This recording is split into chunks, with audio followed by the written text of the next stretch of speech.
কিসের ভিত্তিতে? 25শে মার্চ যখন রাউন্ড টেবিল মিটিং ফেল করলো, সন্ধ্যার পরে ইতিমধ্যে ক্র্যাকডাউনের প্রিপারেশন চলছে। আওয়ামী লীগের নেতারা খবর পেয়ে গেছেন রাতে ক্র্যাকডাউন করবে।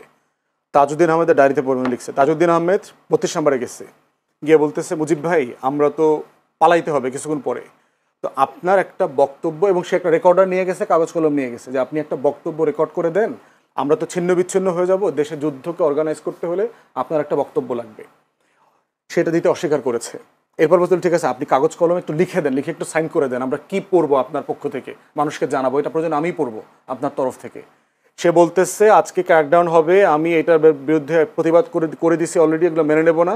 27 তারিখে হরতালের ডাক দিয়েছি, বাসায় গিয়ে নাকে তেল দিয়ে ঘুমা, 27 তারিখ হরতাল হবে। শেখ মুজিব 25 তারিখে পালানোর আগে সে 27 তারিখে হরতালের কর্মসূচি দিয়েছে। অবশ্যই পালিয়েছে। সে ক্যান্টনমেন্টের সাথে অ্যারেঞ্জমেন্ট করেই পালাইছে। ক্যান্টনমেন্ট থেকে গাড়ি আসছে, তার সুটকেস রেডি করে দিয়েছে তার ওয়াইফ, পুরো বর্ণনা আসছে হিস্ট্রির বইগুলোতে দেখেন, সে আসতে পালায় চলে গেছে। তো এই হলো শেখ মুজিবের যুদ্ধ। পরবর্তীতে দেখেন তাজউদ্দিন আহমেদের ডায়েরিতে এই কথা লেখা আছে, মুজিব ভাই আপনাকে তো কখনো বলতে পারলাম না যুদ্ধটা আমরা কিভাবে করেছি, কিভাবে অর্গানাইজ করেছি। শেখ মুজিব মুক্তিযুদ্ধের গল্প কোনোদিন 71-এর প্রবাসী সরকারকে ডেকে এনে জিজ্ঞেস করেন নাই, কোনোদিন জানতে চান নাই। বহুবার তাকে বলা হয়েছে, সে কোনোদিন মুজিবনগরে যায় নাই। তাজউদ্দিন আহমেদ বারবার রিকোয়েস্ট করছেন, বহুবার বলা হয়েছে যে আসেন মুজিব ভাই একটু আপনি বৈদ্যনাথ তলাটা দেখে আসেন, আমরা ওই পার থেকে পালায় এসে কিভাবে একটা মঞ্চ করে স্বাধীনতার ঘোষণাপত্র দিলাম, আপনাকে রাষ্ট্রপতি ঘোষণা করলাম, এটা তো আপনাকে দেখতে হবে। কোনোদিন যায় নাই সে সেখানে। অতএব সেই বাস্তবতায় দেখতে হবে যুদ্ধটা কারা অর্গানাইজ করছে। যুদ্ধ অবশ্যই তাজউদ্দিন আহমেদের নেতৃত্বে, বাকি যারা পালিয়ে গেছেন ভারতের সহায়তায়, এবং এই ব্যাপারে দ্বিমত আছে যে আমাদের প্রবাসী সরকার করাটা ভারতে ঠিক হয়েছে কিনা। সেক্টর কমান্ডাররা কিন্তু রাজি ছিলেন না। জেনারেল ওসমানী থেকে সবাই বলেছেন যে আমরা চিটাগং হিল ট্যাক্সে করব। আমরা কিছুটা ক্লিয়ার হয়েছে। বাংলাদেশের পুরো ইতিহাস জুড়ে যদি দেখেন, মুক্তিযুদ্ধকে সবচেয়ে বেশি ছোট করেছে আওয়ামী লীগ, শেখ মুজিব, শেখ হাসিনা, শেখ পরিবার। ঠিকই ছিল মুক্তিযুদ্ধের চেতনা, আমরা কেন যুদ্ধ করেছি। 70-এ একটা নির্বাচন হয়েছে, যেই নির্বাচনে আওয়ামী লীগ, পূর্ব পাকিস্তান আওয়ামী লীগ ভোটে জিতেছে। সো গণতন্ত্রের মূল্যবোধ কি, আপনি তাকে ক্ষমতা দেবেন না, দিয়ে কি করলেন, একটা যুদ্ধ চাপিয়ে দিলেন, আমরা যুদ্ধ করতে গেলাম। তাহলে নির্বাচন, 69-এর গণ অভ্যুত্থান, 66-র 6 দফা, 71-এর যুদ্ধ, সব কিছুর মুদ্রা চেতনার মূল জায়গাটা ছিল কি, এই রাষ্ট্রটা একটা গণতান্ত্রিক রাষ্ট্র হবে। শেখ মুজিব দেশে ফিরে এসে সরকারের দায়িত্ব নিলেন, শপথটা পর্যন্ত পড়েন নাই নিজে, কিন্তু সে সিংহাসনে বসছে, সে কিন্তু রাষ্ট্রের প্রেসিডেন্টের দায়িত্ব নেন নাই। দ্বিতীয়ত হইল 73-এর নির্বাচনের সময় আওয়ামী লীগ এবং শেখ মুজিব যা বলেছে, 293টা সিট নিচ্ছে, জাসদকে পিটায়া পাটায়া কেন্দ্র থেকে ব্যালট হেলিকপ্টারে করে চুরি করে ঢাকায় না গুইনা নির্বাচন ঘোষণা করছে। বঙ্গভবনে গিয়া বলছে দেশে কোনো বিরোধী দল নাই। শেখ মুজিব বলছে, যেই শেখ মুজিব বিরোধী দলের রাজনীতি করছে, যেই শেখ মুজিব 14 বছর গণতন্ত্রের জন্য লড়াই করে জেল খাটছে, সে 73-এর নির্বাচনের পরে বলতেছে দেশে কোনো বিরোধী দল নাই। সেই শেখ মুজিব বাংলাদেশে 4র্থ সংশোধনী করে বাকশাল জাতীয় দল কায়েম করছে। সেই শেখ মুজিব বাংলাদেশে সকল পত্রিকা গণমাধ্যম নিষিদ্ধ করে দিয়েছে। সেই শেখ মুজিব দেশের সকল রাজনৈতিক দল বিলুপ্ত করে দিয়েছে, ইনক্লুডিং আওয়ামী লীগ। আওয়ামী লীগকে সে বিলুপ্ত করে দিয়েছে।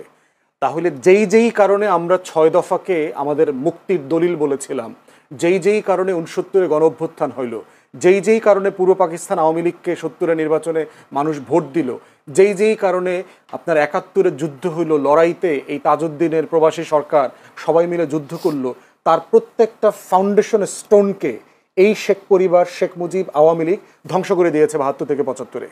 ঠিক একই জিনিস আপনি গত 16 বছরে দেখেন, মুক্তিযুদ্ধের চেতনা কি জিনিস। একটা রাষ্ট্র গণতান্ত্রিক হবে, এই রাষ্ট্রে স্বাধীন থাকবে, সার্বভৌম থাকবে।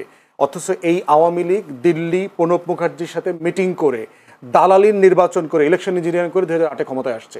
এই আওয়ামী লীগ 2014-তে একতরফা নির্বাচন করেছে, 18-তে রাতে করেছে, 24-এ দামি নির্বাচন করেছে। জাতীয় পার্টির মতো একটা জাতীয় নিরাপত্তা হুমকি, এইরকম একটা দলকে সে বি টিম আকারে কাজ করেছে, যেই দলটা 81-তে হাসিনাকে এনে 82-তে নতুন কু করে দল বানায়া জিয়াউর রহমানকে হত্যা করে আওয়ামী লীগকে পুনর্বাসন করছে। তাহলে আপনি মুক্তিযুদ্ধের চেতনা কি জিনিস, আপনি অধিকারের লড়াই করেছে, তো শেখ মুজিব করেছে, 14 বছর জেলে ছিল। সেই অধিকারের প্রত্যেকটা ধারা উপধারা লঙ্ঘন করেছে হচ্ছে আওয়ামী লীগ গত 16 বছরে। মুক্তিযুদ্ধের চেতনা কি জিনিস, মুক্তিযুদ্ধের চেতনা হচ্ছে আপনি রাষ্ট্রে অর্থনৈতিক সাম্য কায়েম করবেন, মানবিক মর্যাদা কায়েম করবেন, সামাজিক সুবিচার ইনসাফ কায়েম করবেন। দেশের প্রত্যেকটা প্রতিষ্ঠান ধ্বংস করে দিয়ে এই রাষ্ট্রে কোথায় মানবিক মর্যাদা কায়েম হয়েছিল? আমাদের ন্যূনতম মানবিক মর্যাদা ছিল যেই রাষ্ট্রের RAB, police, DB, SB, DGFI, NSI রাত 2টার সময় উঠে দেশের নাগরিককে তুলে নিয়ে যায়, 6,500 ক্রসফায়ার করেছে, হাজার হাজার লাশের এখনো দিশা নাই। সেখানে মুক্তিযুদ্ধের চেতনা মানেটা কি? মুক্তিযুদ্ধের চেতনা মানে হচ্ছে আমার রাষ্ট্রটা সবার হবে।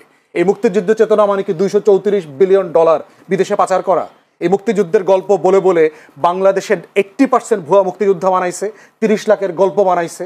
এই মুক্তিযুদ্ধের চেতনা নামে আমরা শহীদদের একটা তালিকা করি নাই। 6,757 জন শহীদ মুক্তিযোদ্ধা ভাতা নেয়। তাহলে শহীদের 30 লাখের গল্প কতজন আসছে? বীরঙ্গনা 504 জনের তালিকা আছে মুক্তিযুদ্ধ মন্ত্রণালয়ে। আপনি 2 লাখ বীরঙ্গনার গল্প বলেন কেন? মিথ্যাচার দিয়ে কি রাষ্ট্রাচার হয়, রাষ্ট্র তৈরি হয়? তাহলে শেখ হাসিনা গত 16 বছর মুক্তিযুদ্ধের চেতনার নামে যা যা করছে ঠিক তাই ছিল 6 দফার বিপক্ষে, 71-এর যুদ্ধের বিপক্ষে, 70-এর নির্বাচনের বিপক্ষে, 69-এর গণ অভ্যুত্থানের বিপক্ষে।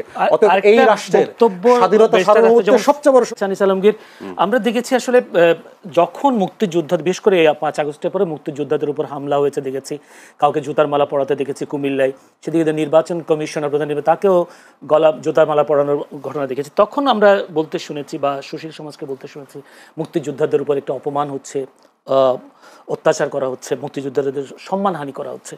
কিন্তু আমার প্রশ্ন হলো যে 2014, 18, 24 সেই নির্বাচনগুলোতেও তো মুক্তিযোদ্ধারা ছিলেন, তারাও নির্বাচিত হয়েছেন। তারা কি কখনো বলেছেন যে মুক্তিযোদ্ধারা এই কাজটা অন্যায়? ওরা দলগতভাবে হয়তো বলেনি, কারণ তাদের তো বড় ধরনের কোনো সংগঠন নয়। যে মুক্তিযোদ্ধা সংসদ যেটা আছে ওটা তো একটা দলীয় দালাল সংগঠন, আপনি নিশ্চয়ই জানেন। এটা বিএনপি আমলে বিএনপির গান গায়, আওয়ামী লীগ আমলে আওয়ামী লীগের গান গায়, এবং নেতৃত্বও তারা সেভাবে নির্বাচিত করে। এখন ডক্টর ইউনূসের গুণগান গাচ্ছে, এগুলোকে ওইগুলারই দিয়েছে। সো আপনি যদি সংগঠনগতভাবে বলেন তাহলে নাই। কিন্তু ব্যক্তি পর্যায়ে তো অনেকে ক্ষুব্ধ, ব্যক্তি পর্যায়ে তো অনেকে শেখ হাসিনাকে পছন্দ করেন নাই, এরকম রাজনীতি উনি কেন করছেন, ভোটাধিকার কেন খর্ব করেছেন, এগুলো তো আছে।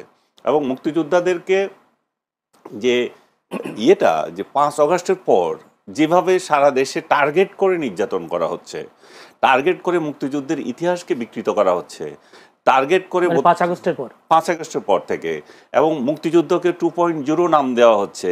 তো সব কিছু তো একটা চক্রান্তের মধ্যে হচ্ছে যে স্বাধীনতা 71 সাল মুছে দিতে হবে। এখন নতুন স্বাধীন হয়েছে, আমরা নতুন করে 47-এর পরে আমরা স্বাধীনতা পেয়েছি। সো নতুন নতুন ন্যারেটিভ তৈরি হচ্ছে। তো এগুলাতে মুক্তিযোদ্ধারা ক্ষুব্ধ বা মুক্তিযুদ্ধের সপক্ষের লোকজন ক্ষুব্ধ। এবং এটাকে যদি চেতনা বলা হয়, যে চেতনার ব্যবসা যদি বলা হয়, তাহলে এটা একটা ভুল কনসেপ্টে যাবে। যেমন জুলাই আলারা যেমন করছে চেতনার, আপনি যেটা বললেন কোথায় জানি জুলাইয়ের একজন চেতনা ব্যবসা করছিল, সে এগুলো হচ্ছে চেতনা। কি তো দোকান থাকে না যে আপনি কিনে নেবেন? চেতনা কি মানে একটা নীতি আদর্শ। সে যদি মুক্তিযুদ্ধের নীতি আদর্শ যদি এগোতে থাকে, আপনার তো সেখানে বলার কিছু নাই। আরেকজন যদি জুলাইয়ের আদর্শে বিক্রি করতে থাকে, জুলাইয়ের আদর্শে উদ্বুদ্ধ হয়ে, সেখানে তো আমাদের কোনো আপত্তির কিছু নাই। কারণ জুলাই নিয়েও তো অনেকগুলো, ফুয়াদ বলছিলেন যে কোনো হয় নাই না, এখানে চেতনার ব্যবসা। যদি জুলাই চেতনার ব্যবসা খুব জমজমাট চলতেছে, জুলাই চেতনা নামে নানা ব্যানার বের হয়ে শাহবাগে অমুক জায়গায় তমুক জায়গায় মিছিল করতেছে। যত মানে জুলাইয়ের পরে যত অপকর্ম, যত মব সংস্কৃতির সাথে জড়িত, সবগুলো কিন্তু জুলাই নাম দিয়ে হচ্ছে। জুলাই ছাড়া কোনো একটাও হয় নাই। যত মব করছে এগুলো দেখবেন, যে আপনি খেয়াল করে দেখবেন, রাজনৈতিক দলগুলোর হয়তো সংখ্যা আছে, কিন্তু এই যে মবগুলোর একটা ব্যানার থাকে, এটাতে জুলাই আছে। কারণ জুলাই দিয়ে এরকম জুলাই সাংবাদিক, চেতনা সাংবাদিক, জুলাই শাহবাগ সাংবাদিক, শাহবাগ চেতনা, এইভাবে এদের নাম আছে কতগুলো। আমি সবগুলোর নাম মনে করতে পারি না। এগুলো সব এমন সব লোকজনরা এগুলোতে আছে, প্রমিনেন্ট কেউ না, কিন্তু তারা সমাজে এখন বড় বড় হত্যাকর্তা হয়ে অন্যকে হুমকি দেয়, এরে দেখিয়ে নিব, ওরে দেখিয়ে নেব। তো চেতনা আমি ওইভাবে দেখি, এটা তো কোনো দোকান না যে এটা ব্যবসা করবে। আর চেতনা এমন একটা জিনিস না যে আপনি লিখে রাখলেন সেটাতে কিছু হয়ে যাবে। জুলাইয়ের পরে 5 আগস্টের পরে চেতনা দেখছেন নাকি আসলে এর আগেও কোনো চেতনা ব্যবসা ছিল? চেতনা ব্যবসা অবশ্যই ছিল, আওয়ামী লীগ আমলও ছিল, এই আমলও ছিল। কিন্তু বিষয়টা হচ্ছে যে আপনার কেন চোখে লাগছে, চোখে লাগছে কারণ নতুন স্বপ্ন, নতুন বাংলাদেশ। নতুন বাংলাদেশ না, চোখে লাগছে কারণ হচ্ছে যে একটা গোষ্ঠীকে আপনি টার্গেট করছেন। জুলাই চেতনা আওয়ামী লীগ বিক্রি করেছে তার ইয়েতে। এখন লোকজন বলতেছে যে আওয়ামী লীগ যে জুলাই চেতনা বিক্রি করেছে, মুক্তিযুদ্ধের চেতনা যে বিক্রি করেছে, দ্যাট ওয়াজ রাইট। কারণ এখন দেখা যাচ্ছে যে 5 আগস্টের পরে দেখা যাচ্ছে যে আওয়ামী লীগ ছাড়া মুক্তিযুদ্ধের চেতনা নিয়ে কেউ কথাও বলে না। বিএনপি আজ মুক্তিযুদ্ধের একটা দল, সেখানে একজন শহীদ প্রেসিডেন্ট জিয়াউর রহমান বাংলাদেশের স্বাধীনতার ঘোষক বলা হয়, কিন্তু তার দল মুক্তিযুদ্ধ নিয়ে কোনো কথা বলে না। মুক্তিযোদ্ধাদের অপমান নিয়ে, বঙ্গবন্ধুকে অপমান নিয়ে, 32 নম্বর ভাঙ্গা নিয়ে তারা কোনো কথা বলে না। তারা বরং তার রুমিন ফারহানা তো আর দলীয় না, এটা তো দল থেকে বলছি, যেমন দল যে আপল করা সেটাকে তারা ইয়ে করছেন না। তো তাহলে দেখা যাচ্ছে যে আপনি মুক্তিযুদ্ধকে আঘাত করছেন বলেই এটা প্রশ্ন আসছে, এবং এখন মানুষ উপলব্ধি করছে যে আওয়ামী লীগ যে চেতনা করতো এবং সেটা টিকে ছিল, কারণ তারা ছাড়া চেতনার কথা বলারও লোক নাই এখন। মুক্তিযুদ্ধ চেতনায়